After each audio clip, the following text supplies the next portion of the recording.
3 tips to learn how to fight. So I'm going to give you a simple exercise for 3 tips to learn how to fight.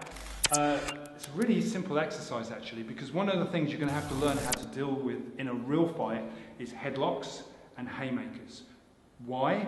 Because most fights are gross motors. And what I mean by gross motors, they're not fine motor skills where someone's coming in and you're moving and they're moving and you're moving and moving like this. You know, it's not like this in a real fight.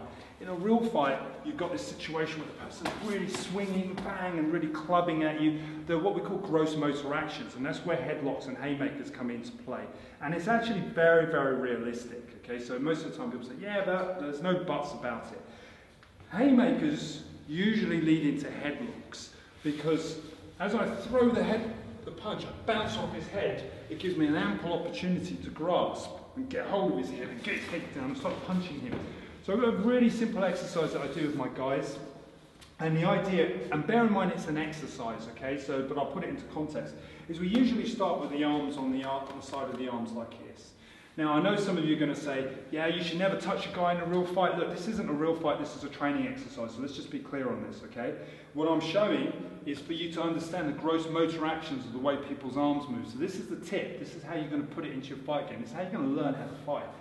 Or fight effectively, shall I say. So what we do is quite simple. We start with a leg forward, and we always keep our head down, because why? Because the guy's going to headbutt you, so you keep your head down and you put your hands towards the side of their arms. Now the idea is quite simple.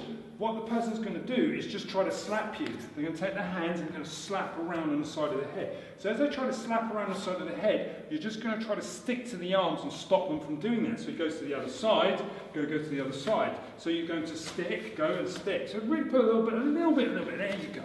So this is another reason why you want to have your leg forward, because you've got your leg forward, head down, you've got a good base to do that, okay? That's really important. Now, obviously, that in itself is not going to work. So can you put your arms on my biceps? So this isn't going to work, okay? So the next stage is the person tries to reach through and hit your face or grab your neck. So they'll either hit this way or they'll reach through and grab your neck, which again is important. So what you're learning to do when he does that to me, okay, from here is to re-pummel. When I do that, you re-pummel back on the inside. So I do that, he re-pummels back on the inside. Very good, well done. You've got a good teacher. He's got a good teacher. So from here, 1, I'll take the credit either way. As he goes 1, okay, and I pummel through, he re-pummels back through. So I go 2, pummels through. Now, that's the start of the drill. So the drill, just to recap, is the guy's trying to hit your head with live strikes, live slaps. But then he's also going to try to reach through and get hold of your head. So we tend to do this a lot as well. So you can start to punch and get your head down in a headlock. So the next stage of the drill is that actually I'll do it on you. As you from this position try to pummel around, I stick and you pummel through. If however he's too quick and too fast, too strong, whatever it is, and he manages to get his arm around my head, my job in the drill is very, very simple. Do not let him get 2 hands linked together. Because as soon as he gets 2 hands linked together, he's got more strength because he's got 2 arms, bear that in mind. That was 4 fingers, wasn't it? That was a bit weird. So pull down, boom, and then start to hit my head, which is not pretty cool. Especially if I'm on a Saturday night out and I'm trying to impress all the ladies. That's not going to happen.